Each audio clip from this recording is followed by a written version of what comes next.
उत्तर प्रदेश सरकार की मंशा के अनुसार माह के प्रत्येक शनिवार की भांति इस बार भी जन शिकायतों को सुनने पर्यटन एवं संस्कृति मंत्री ठाकुर जयवीर सिंह मैनपुरी पहुंचे, जहां उन्होंने लोगों की समस्याएं सुनी। इस दौरान मौके पर कोई मौजूद एसडीएम व क्षेत्राधिकारी को लोगों की आई समस्याओं को तत्काल जांच कर निवारण करने के निर्देश दिए। वहीं वे मीडिया से रूबरू हुए, जहां उन्होंने पारित वक्फ बोर्ड बिल की सराहना करते हुए कहा, मामला सुप्रीम कोर्ट में पहुंच चुका है, जो भी निर्णय निकल कर आएगा उसको स्वीकार करना पड़ेगा।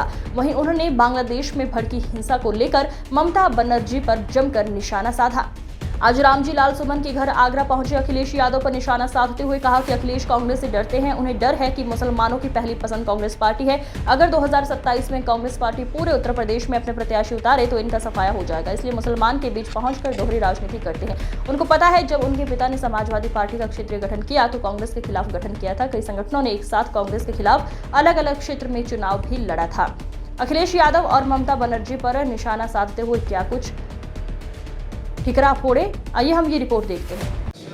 विधि के रास्ते से सुप्रीम कोर्ट में वक्फ बोर्ड के विरोध में पहुंचा है, कानून लागू नहीं करने के लिए हर कोशिश कर रहे हैं, क्या कहें? देखिए, क्योंकि लोकतंत्र के 3 संरक्षक हैं, उनमें तो सबसे महत्वपूर्ण है न्यायपालिका। न्यायपालिका मामला चल रहा है, सरकार अपना पक्ष रख रही है और जो भी याचिका करता है उन्होंने अपना पक्ष रखने का काम किया है। सुनवाई चल रही है, इसमें कोई टिप्पणी करने की आवश्यकता नहीं है। लेकिन जनहित में, लोकहित में, राष्ट्रहित में वक्फ संशोधन विधेयक पारित हुआ है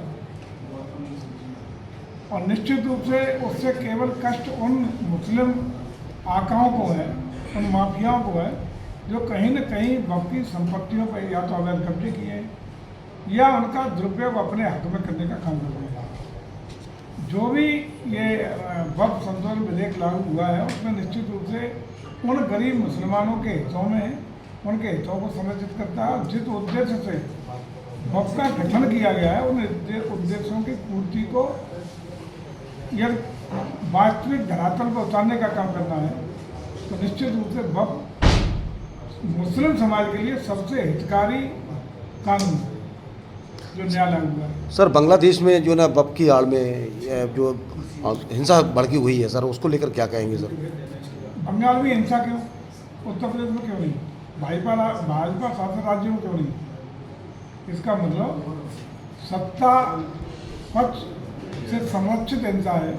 उन अपराधियों को, दंगाइयों को पता है कि सरकार ने हमारे खिलाफ कोई ठोस कार्रवाई नहीं करेगी। सरकार कहीं न कहीं हमारे साथ हितों के संरक्षण के लिए खड़ी है। इसी से प्रोत्साहित होकर के इन सारी घटनाओं को अंजाम देने का काम दंगाइयों के द्वारा किया जा रहा है। हालांकि उसकी भी गहन जांच हो रही है और जो भी दोषी होंगे निश्चित रूप से कार्रवाई भी जो संभव है यथासंभव करी जाएगी। लेकिन उन सारी कार्रवाइयों में भी हमेशा पश्चिम बंगाल की सरकार रोड़ा बन के खड़ी होती है, केंद्रीय कानूनों को रोड़ा बन के, अवरोध बन के खड़ी होती है। इसलिए वहाँ पूरी तरह हम लोग, जो राज्य सरकार का लॉ एंड ऑर्डर का विषय राज्य सरकार का होता है, तो जो जिसका अधिकार क्षेत्र है उसमें हस्तक्षेप नहीं हो सकता। इसलिए तमाम वो चीज़ें जो नहीं होनी चाहिए थी वो हो रही। आगरा जाम पड़ा।